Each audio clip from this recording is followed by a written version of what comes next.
Coming to you from Annapolis, Maryland, home of the U.S. Naval Academy, the sailing capital of the world, home of the world's largest crab feast, and 4 signers of the Declaration of Independence.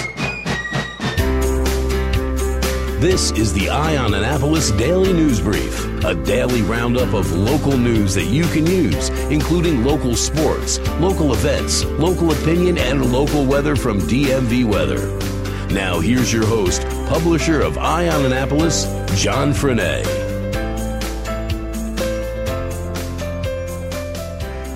Well, the Annapolis City Council was quite interesting last night. It started out with public testimony with community activist Robert Eads, pretty much accusing the mayor of not paying attention to any of the needs of his neighborhood until election time. The mayor let him go on for a little bit, and when his time had run out, he had cut him short and said that he had overspoke his 3 minutes. Eads had left the council chambers when the mayor said that he wanted to point out that Eads had been paid by his opponent to come make that testimony. Eads apparently overheard that on his way out of the council chambers, stormed back to the podium. The mayor tried to prevent him from saying his piece, but did not succeed. When Eads approached the podium, he told the mayor that you should tell the truth, that you wanted to pay me. The mayor responded, "You said no." They went back and forth a little bit, and Robert Eads stormed out again. As he was leaving, the mayor said, "Yes, I pay a lot of people."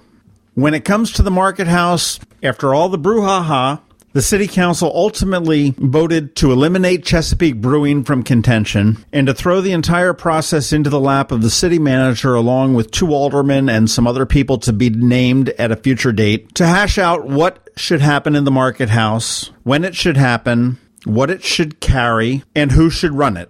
And they are going to pit one bidder against the other, and the 2 bidders involved are going to be Newmarket, which is Jody Danek and his restaurant group, as well as Annapolis Oyster, which is Harvey Blonder and his restaurant folks.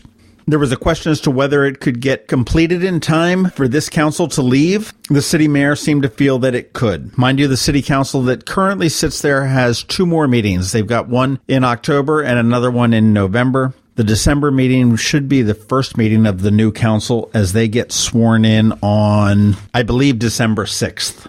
Christine Parks, the driver of a car involved in a head-on wrong-way crash on Route 50 in July, was found to have had a blood alcohol content of 0.34%, which is more than 4 times the legal limit allowed by Maryland law. Maryland law sets a 0.08% blood alcohol content. It's believed that Parks entered Route 50 from the exit ramp on Jennifer Road, and investigators believe that she traveled the wrong way. She drove for nearly 5 miles before crashing near Baydale Drive. Hui Shu, 34, of Herndon, Virginia, was declared dead at the scene, and 2 21-year-olds from California driving in a third car were not seriously injured but transported to the local hospital. Christine Parks also died at the scene. The Maryland State Police are investigating a local road rage incident reported over the weekend. A man called the state police to report that he was just involved in a road rage incident along westbound Route 50 near the Severn River Bridge. The victim told police the driver of a white Nissan Versa waved a gun in his direction. The victim claimed he was driving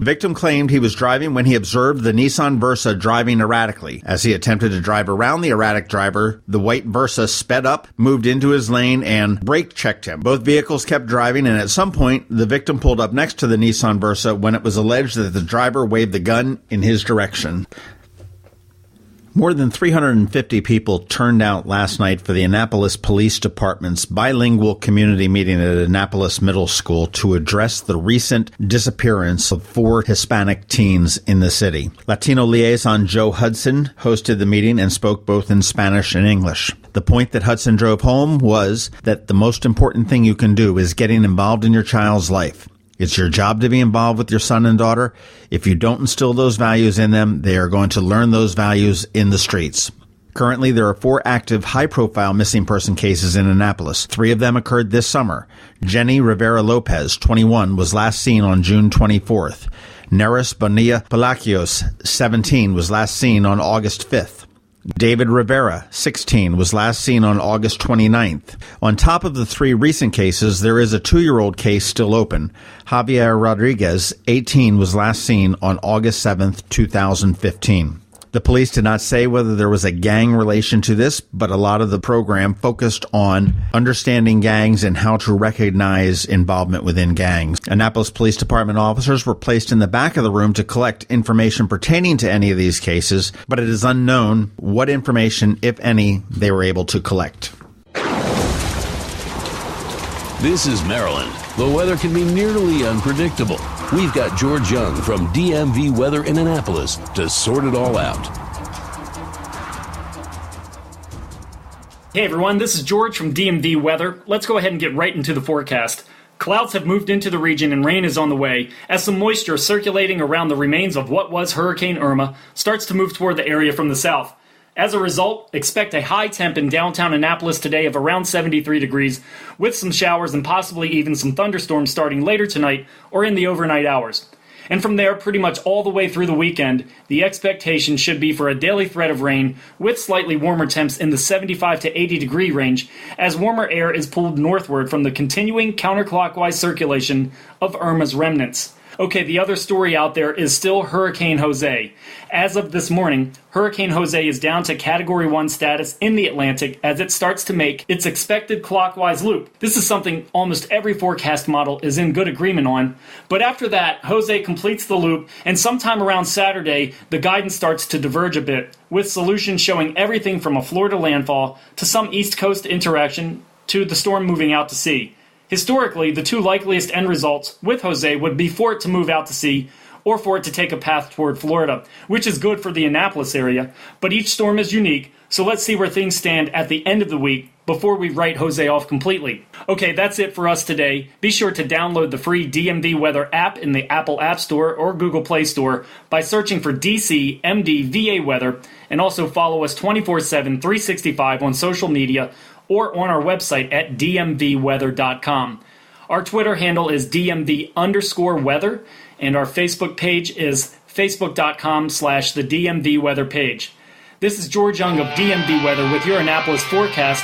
Whatever the weather, have fun out there and be safe.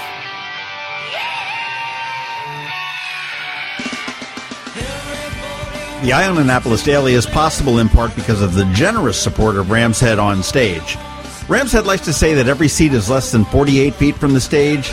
I prefer to put it a different way. The crappiest seat is only 48 feet from the stage. But Ram's Head brings more than 400 concerts a year to the area, and this week has a great lineup. I dare you not to tap your toes when Big Bad Voodoo Daddy returns on Thursday the 14th.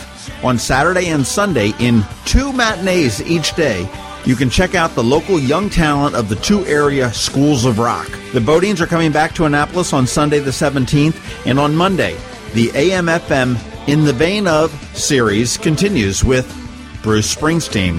Not familiar with these shows? You need to be. 20 or so local bands come up and do a Springsteen cover, easy enough, and then they do an original in the vein of Bruce Springsteen. Get it? Tickets are available for all of these shows. You can get yours at ramsheadonstage.com, or if you want to go old school, head on down to their box office. Ram's Head's located in the heart of beautiful downtown Annapolis at 33 West Street. For a guaranteed great night out on the town, ramsheadonstage.com.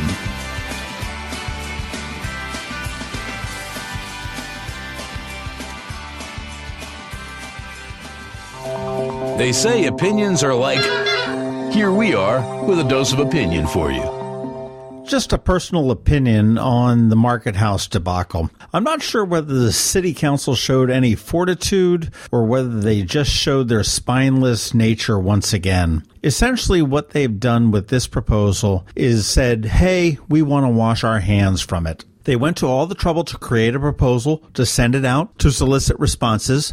They got them and didn't know what to do with them because their process was flawed. When it was brought to light that their process was flawed, they didn't know how to handle it. Perhaps they were going to just not award any of it. Perhaps they were going to redo it. Nobody really seemed to know. In the end, what they did was they disqualified one bidder without giving any justification as to why that bidder was disqualified, and threw the entire process to the city manager to negotiate, to determine what should and should not be sold in the market house, to determine how the layout is, to determine any types of renovations that may need to happen.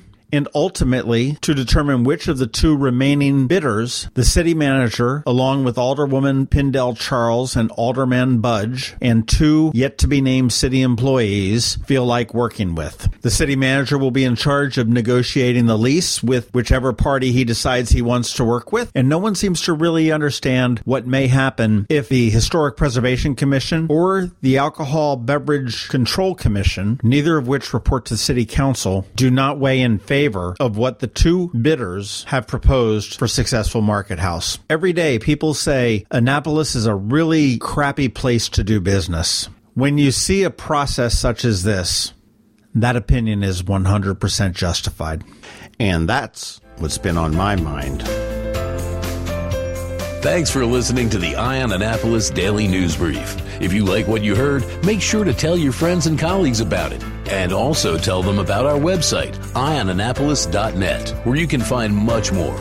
Be sure to check out our other weekly podcast, The Maryland Crabs. This podcast comes to you every Monday through Friday at noon. Thanks for listening, and we'll see you next time.